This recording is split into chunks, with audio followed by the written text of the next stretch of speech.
55.88 ಕೋಟಿ ಮೌಲ್ಯದ ಡ್ರಗ್ಸ್ ಅನ್ನ ವಶಪಡಿಸಿಕೊಂಡಿದೆ. ರಾಜ್ಯ ಪೊಲೀಸ್ ಇಲಾಖೆಗೆ ಇದು ಗೊತ್ತೇ ಇಲ್ಲ, ಪೊಲೀಸ್ ಅಧಿಕಾರಿಗಳಿಗೆ ಮಾಹಿತಿ ಇಲ್ಲ, ಗುಪ್ತಚರ ಇಲಾಖೆಗೆ ಗೊತ್ತೇ ಇಲ್ಲ, ಸರ್ಕಾರಕ್ಕೆ ಇದರ ಸುಳಿವೇ ಇಲ್ಲ. ಈಗಲೂ ನಮ್ಮಲ್ಲಿ ರೋಹಿಂಗ್ಯಾಗಳನ್ನ, ಬಾಂಗ್ಲಾ ನುಸುಳುಕೋರರನ್ನ ಇನ್ನೂ ಬಚ್ಚಿಡುವ, ಸಾಕುವ ಕೆಲಸ ನಡೀತಾ ಇದೆ. ಇಂಥ ಒಂದು ಸ್ಥಿತಿಯಲ್ಲಿ ಪೊಲೀಸ್ ಇಲಾಖೆ ಇದೆ ಅನ್ನೋದೇ ಸರ್ಕಾರಕ್ಕೆ ಮುಜುಗರ ಅಷ್ಟೇ ಇಲ್ಲ, ಆತ್ಮಘಾತ.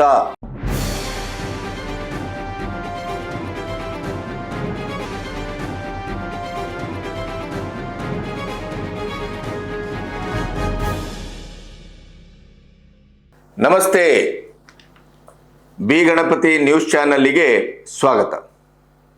ಕರ್ನಾಟಕ ಸರ್ಕಾರ ಬಹುಶಃ ಇಂಥ ಮುಖಭಂಗಕ್ಕೆ ಮತ್ತು ಮುಜುಗರಕ್ಕೆ ಇದು ಎರಡನೇ ಬಾರಿ ಒಳಗಾಗ್ತಾ ಇರುವಂಥದ್ದು.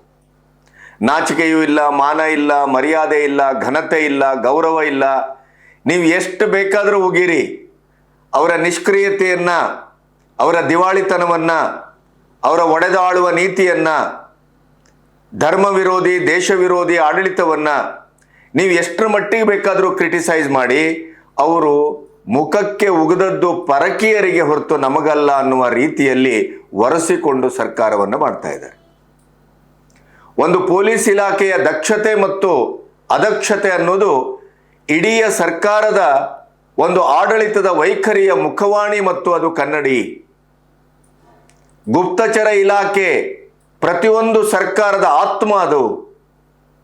ಅದೇ ನಿಷ್ಕ್ರಿಯಗೊಂಡರೆ, ಅದೇ ಭ್ರಷ್ಟಗೊಂಡ್ರೆ, ಅದೇ ಕೆಲಸಕ್ಕೆ ಬಾರದಂಥ ಒಂದು ಸ್ಥಿತಿಗೆ ಅದು ಮೇಲ್ಪಟ್ರೆ ಮತ್ತೆ ಇನ್ನು ಸರ್ಕಾರದ ಕಥೆ ಏನು, ರಾಜ್ಯದ ಕಥೆ ಏನು, ರಾಜ್ಯದ ಭದ್ರತೆಯ ಕಥೆ ಏನು? ಕರ್ನಾಟಕಕ್ಕೆ ಈಗ ಅಂಥ ಒಂದು ದುರವಸ್ಥೆ, ನಿರ್ವೀರ್ಯತೆ ಪ್ರಾಪ್ತವಾಗಿದೆ ಅಂತ ನಾನು ಭಾವಿಸಿದ್ದೇನೆ. ಇದು ಎರಡನೇ ಬಾರಿ ಹೊಕ್ಕು ಹೊಡೆಯುವುದು ಅಂತಾರಲ್ಲ, ಮೊನ್ನೆ ಬಾಂಗ್ಲಾದ ಘಟನೆ ಇರ್ಬೋದು, ಪಾಕಿಸ್ತಾನ ಕಾಲ್ಕೆರೆದು ಗಡಿಯಲ್ಲಿ ತಂಟೆ ತೆಗೆದಾಗಿರ್ಬೋದು, ಅಥವಾ ದುರಂಧರ್ ಸಿನಿಮಾ ನೋಡಿದಾಗ ನಿಮಗಾದ ಅನುಭವ ಇರ್ಬೋದು. ಅಲ್ಲಿ ಅದೇ ಬರುತ್ತದೆ. ಪಾಕಿಸ್ತಾನಕ್ಕೆ ಅಂತಂದರೆ ಸಮಯ ಬಂದರೆ ಪಾಕಿಸ್ತಾನದ ಏನು ಅಲ್ಲಿಯ ಮನೆಗಳಿಗೆ ನುಗ್ಗಿ ಹೊಡೆತೇವೆ ನಾವು ಅಂತ ಒಂದು ಖ್ಯಾತಿ, ದಕ್ಷತೆ, ಪ್ರಖ್ಯಾತಿ, ಕಾರ್ಯವೈಖರಿ, ಸೂಕ್ಷ್ಮತೆ, ಜೀವದ ಹಂಗು ತೊರೆದು ದೇಶವನ್ನು ಬಲಪಡಿಸುವ, ದೇಶವನ್ನು ರಕ್ಷಿಸುವ, ದೇಶವನ್ನು ಗೆಲ್ಲಿಸುವ ತಾಕತ್ತು ನಮ್ಮ ಪಡೆಗಿದೆ. ಅದರಲ್ಲೂ ಕರ್ನಾಟಕದ ಪೊಲೀಸ್ ಅಂತಂದರೆ ದೇಶ ಮತ್ತು ವಿದೇಶದಲ್ಲೇ ಪ್ರಖ್ಯಾತಿಯನ್ನು ಹೊಂದುವಂಥ ಒಂದು ಪೊಲೀಸ್ ಪಡೆ ನಮ್ಮದು. ಅಂಥ ಪೊಲೀಸರ ಶೌರ್ಯ ಮತ್ತು ದಕ್ಷತೆಗೆ ಹೆಸರಾದಂಥ ಒಂದು ಕರ್ನಾಟಕದ ಪೊಲೀಸ್ ಇವತ್ತು ಕೆಲಸಕ್ಕೆ ಬಾರದ ರೀತಿಯಲ್ಲಿ ಕಂಡಲ್ಲಿ ಉಗಿಸ್ಕೊಳ್ತಾ ಇದೆ. 7 ಕೋಟಿ ರಿಸರ್ವ್ ಬ್ಯಾಂಕಿನ ಹಣವನ್ನು ATMಗೆ ತುಂಬಿಸಲಿಕ್ಕೆ ಹೋದಂಥದ್ದು ಕಳವಾದಾಗ ಅದರ ನೇತೃತ್ವ ಯಾರು ಅಂತಂದರೆ ಕರ್ನಾಟಕದ ಪೊಲೀಸ್ ಇಲಾಖೆಯಲ್ಲಿರುವಂಥ ಒಬ್ಬ ಪೇದೆ. ಕೊಲೆ, ಸುಲಿಗೆ, ಮರ್ಡರ್, ಆಸ್ತಿ ವ್ಯಾಜ್ಯದಲ್ಲಿ ಮಧ್ಯಸ್ಥಿಕೆ, ಎಂತೆಂಥ ಗರಂದಾರಿ ಕೆಲಸದಲ್ಲಿ ಪೊಲೀಸ್ ಇಲಾಖೆ ಇವತ್ತು ನಿರತವಾಗಿದೆ ಅಂತಂದರೆ ಪೊಲೀಸ್ ಇಲಾಖೆಗೆ ಹೇಳುವವರು, ಕೇಳುವವರು ಯಾರಾದರೂ ಇದ್ದಾರೆಯೇ? ಅಥವಾ ಪೊಲೀಸ್ ಇಲಾಖೆ ತನ್ನ ಇಡಿಯದಾದಂಥ ಒಂದು ಆತ್ಮಸ್ಥೈರ್ಯವನ್ನು, ಶಿಸ್ತನ್ನು ಕಳ್ಕೊಂಡು ಕೂತಿದೆಯೇ? ಅಷ್ಟರ ಮಟ್ಟಿಗೆ ರಾಜ್ಯದ ಕಾಂಗ್ರೆಸ್ ಸರ್ಕಾರ ಅವರ ಮೇಲೆ ದಬಾವಣೆ ಮಾಡ್ತಾ ಇದೆಯೇ? ಅಥವಾ ವಸೂಲಿಗೆ ಅವರನ್ನು ಹಚ್ಚಿದೆಯೇ? ಇದು ನಾನು ಹೇಳ್ತಾ ಇರುವಂಥದ್ದಲ್ಲ, ಇದು ಸ್ವತಃ ಕಾಂಗ್ರೆಸ್ಸಿನ ಶಾಸಕರೇ ಹೇಳ್ತಾ ಇರುವಂಥದ್ದು. ಕೃಷ್ಣ ಬೈರೇಗೌಡ್ರೆ ನಿಮ್ಮ ಲಿಸ್ಟನ್ನು ಹಾಕಿಬಿಡಿ ಇಲಾಖೆಯಲ್ಲಿ ಅಂತ ರೆವಿನ್ಯೂ ಡಿಪಾರ್ಟ್ಮೆಂಟಿಗೂ ಪೊಲೀಸ್ ಡಿಪಾರ್ಟ್ಮೆಂಟಿಗೂ ಅವರು ಗದರಿದ್ದು, ತಾಕೀತು ಮಾಡಿದ್ದು ಸೋಷಿಯಲ್ ಮೀಡಿಯಾದಲ್ಲಿ ತುಂಬ ಗಟ್ಟಿಯಾಗಿ ವೈರಲ್ ಆಗಿತ್ತು. ಇವತ್ತು ಇಡೀ ಪೊಲೀಸ್ ಇಲಾಖೆ ತಲೆ ತಗ್ಗಿಸುವ ಮತ್ತು ಪರ್ಯಾಯವಾಗಿ ಸಿದ್ದರಾಮಯ್ಯನವರ ಸರ್ಕಾರ ಮಹಾರಾಷ್ಟ್ರದ ಸರ್ಕಾರದ ಎದುರು ಮಂಡುವಂಥ ಪರಿಸ್ಥಿತಿ ನಮ್ಮ ರಾಜ್ಯದ್ದಾಗಿದೆ. ಎಂಥ ನಾಚಿಕೆಗೇಡದು. ಇಂಥ ಒಂದು ಹೀನಾಯ ಸ್ಥಿತಿ ಯಾವುದೇ ಸರ್ಕಾರಕ್ಕೂ ಬರಬಾರ್ದು. ಹಾಗಾದರೆ ಅಂಥ ಒಂದು ಮರ್ಮಾಘಾತ ಆಗುವಂಥ, ಇಡೀ ರಾಜ್ಯದ ಜನತೆ ತಲೆ ತಗ್ಗಿಸುವಂಥ, ಇಡೀ ಕರ್ನಾಟಕದ ಸರ್ಕಾರವೇ ಇವತ್ತು ಭಾರೀ ಮುಜುಗರಕ್ಕೆ ಒಳಗಾಗುವಂಥ ಘಟನೆ ಏನು ನಡೆದಿದೆ ಆ ಎಲ್ಲ ವಿವರಗಳನ್ನು ನಿಮ್ಮೊಟ್ಟಿಗೆ ಹಂಚ್ಕೋಬೇಕು. ಇಲ್ಲಿಯವರೆಗೆ ನನ್ನ ಚಾನಲನ್ನು ಸಬ್ಸ್ಕ್ರೈಬ್ ಮಾಡದೇ ಇದ್ದರೆ ಸಬ್ಸ್ಕ್ರೈಬ್ ಮಾಡಿ ಮತ್ತು ಸ್ವತಂತ್ರ ಪತ್ರಿಕೋದ್ಯಮಕ್ಕೆ ಆರ್ಥಿಕವಾಗಿ ಬೆಂಗಾವಲಾಗಿ. ನೋಡಿ, ಜುಲೈ ತಿಂಗಳಲ್ಲಿ ನಿಮಗೆ ನೆನಪಿದೆ 390 ಕೋಟಿ ರು ಮೌಲ್ಯದ MDM ತಯಾರಿಕಾ ಮೈಸೂರಿನ ಒಂದು ಡ್ರಗ್ ಮಾಫಿಯಾದ ಫ್ಯಾಕ್ಟರಿಯನ್ನ ಮಹಾರಾಷ್ಟ್ರದ ನಾರ್ಕೋಟಿಕ್ಸ್ ತಂಡ ಅದನ್ನು ಛಾಪ ಮಾರಿತ್ತು. ನಮ್ಮ ಪೊಲೀಸರಿಗೆ ಗೊತ್ತಿಲ್ಲ, ನಮ್ಮ ಗ್ರೇಟರ್ ಗೃಹ ಮಂತ್ರಿ ಪರಮೇಶ್ವರ್ ಯಾನೆ ಪರಂ ಅವರಿಗೆ ಗೊತ್ತೇ ಇಲ್ಲ, ನಮ್ಮ ಪೊಲೀಸ್ ಅಧಿಕಾರಿಗಳಿಗೂ ಗೊತ್ತಿಲ್ಲ, ನಮ್ಮ ಗುಪ್ತಚರ ಇಲಾಖೆ ಮಲಗಿದೆ. ಇದ್ದಕ್ಕಿದ್ದಾಗೆ ರಾಜ್ಯದ ಒಳಗಡೆ ಬಂದು ಮಹಾರಾಷ್ಟ್ರದ ATNAF ತಂಡ ಮೈಸೂರಿಗೆ ಬಂದು ಇದೇ ಡ್ರಗ್ಸ್ ಅನ್ನು MDM ತಯಾರಿಸ್ತಾ ಇದ್ದಂತ 390 ಕೋಟಿ ಮೌಲ್ಯದ ಡ್ರಗ್ಸ್ ಅನ್ನ ವಶಪಡಿಸ್ಕೊಳ್ತು.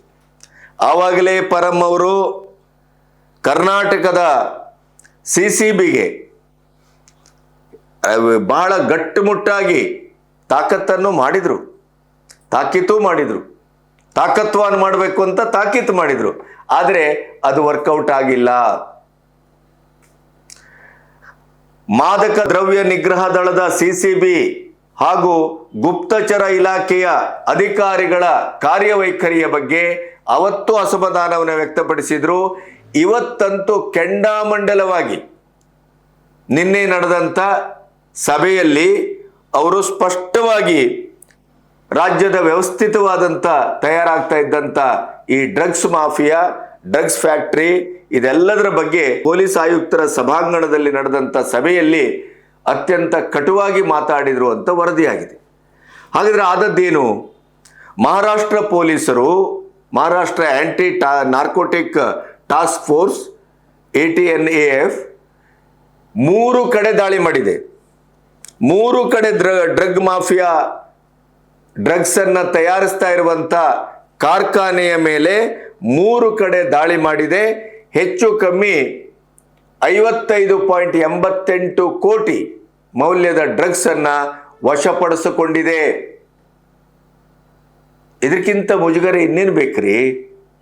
ರಾಜ್ಯದ ಪೊಲೀಸ್ ಇಲಾಖೆ ಏನು ಮಲಗಿದೆಯಾ?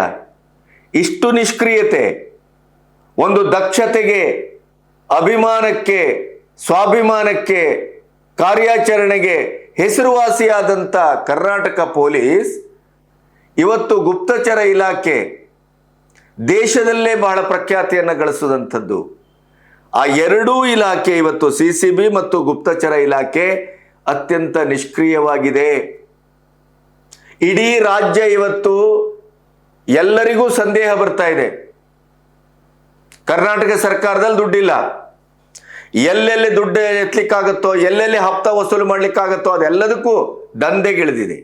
ಇಂಥ ಸಂದರ್ಭದಲ್ಲಿ ಇಡೀ ರಾಜ್ಯ ಮಾದಕ ಮಾರಾಟ, ಮಾದಕ ವಸ್ತುಗಳ ತಯಾರಿ, ಮಾದಕ ವಸ್ತುಗಳ ಫ್ಯಾಕ್ಟರಿಯ ಆಡುಂಬೋಲಾಗಿದೆಯಾ? ಹಾಗಾದರೆ ಮೈಸೂರಲ್ಲಾಯಿತು, ಬೆಂಗಳೂರಿನಲ್ಲೂ 3 ಕಡೆ ಈಗ ಮಹಾರಾಷ್ಟ್ರ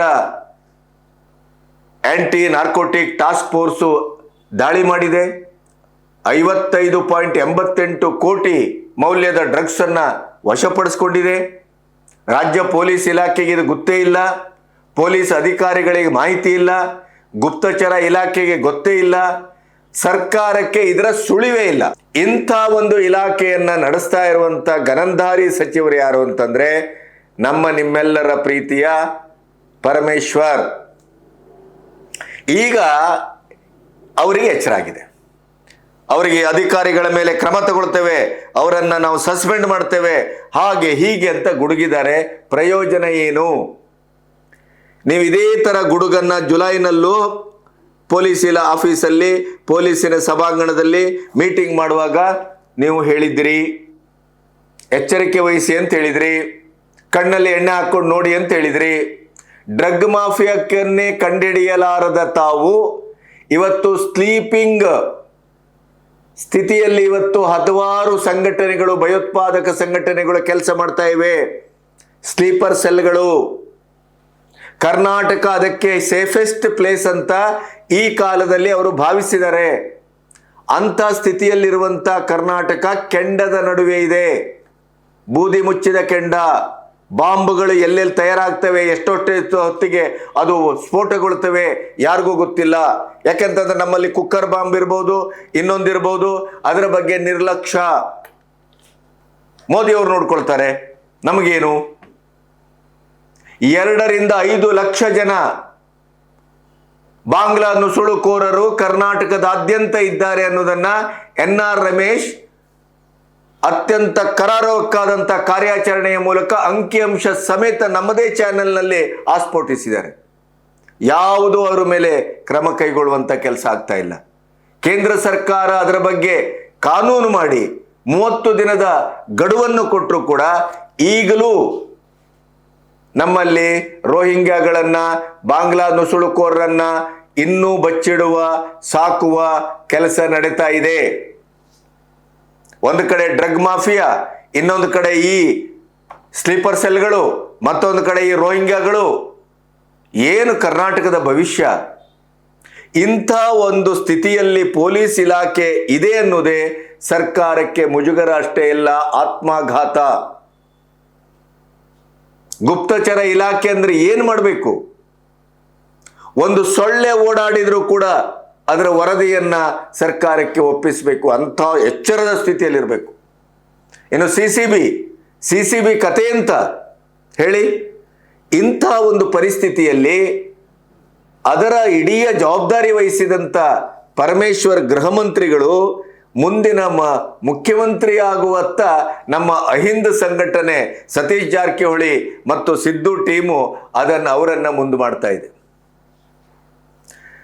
ಅವರು ಗೃಹ ಸಚಿವರಾಗಿ ಗೃಹ ಇಲಾಖೆಯನ್ನೇ ಸರಿಯಾಗಿ ನಡೆಸ್ಕೊಳ್ಳಿಕ್ಕಾಗದೇನೆ ಹಲವಾರು ಬಾರಿ ಜನರಿಂದ, ಬಿಜೆಪಿಯವರಿಂದ, ಎಲ್ಲರಿಂದ ಆಘಾತವನ್ನ ಅನುಭವಿಸಿದ್ದಾರೆ. ಈಗ ಅವರು ಮುಖ್ಯಮಂತ್ರಿ ಆಗ್ಬಿಟ್ರೆ ಇನ್ನು ಕತೆ ಏನು ಯೋಚನೆ ಮಾಡಿ. ಅವರ ಒಂದು ಇಲಾಖೆಯನ್ನ ಸಕ್ರಿಯವಾಗಿ ನಡೆಸಲಿಕ್ಕಾಗ್ತಾ ಇಲ್ಲ. ಅವರ ಒಂದು ಇಲಾಖೆಯನ್ನ ಜಾಗೃತವಾಗಿ ನಡೆಸಲಿಕ್ಕಾಗ್ತಾ ಇಲ್ಲ.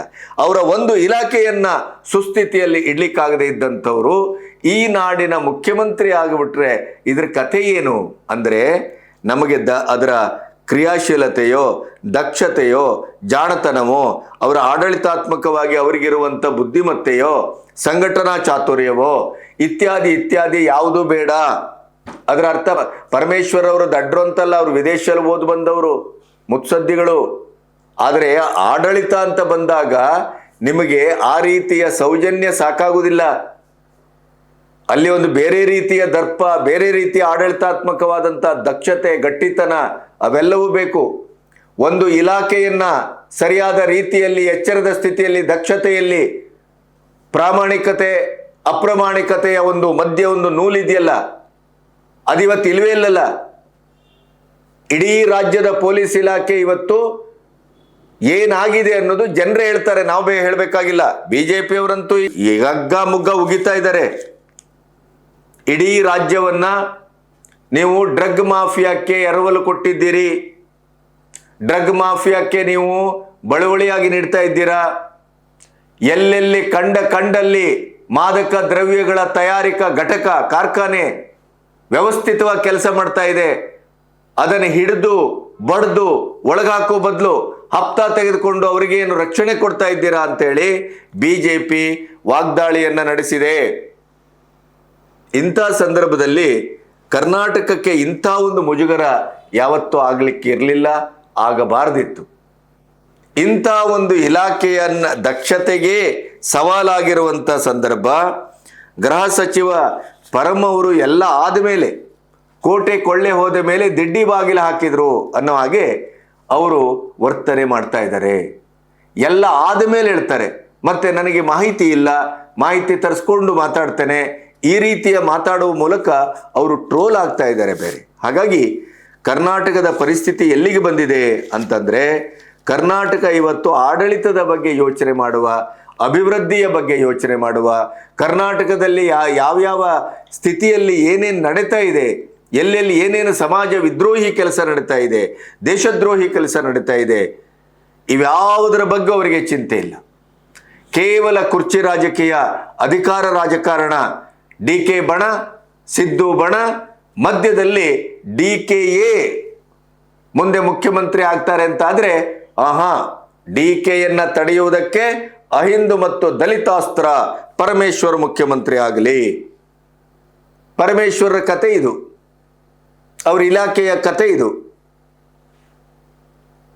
ಪಕ್ಕದ ಮಹಾರಾಷ್ಟ್ರದವ್ರು ಬಂದು 390 ಕೋಟಿಯ ಮೌಲ್ಯದ 55.88 ಕೋಟಿ ಮೌಲ್ಯದ 3-4 ಕಡೆ ಫ್ಯಾಕ್ಟ್ರಿ ಮೇಲೆ ಅವ್ರು ದಾಳಿ ಮಾಡಬೇಕು.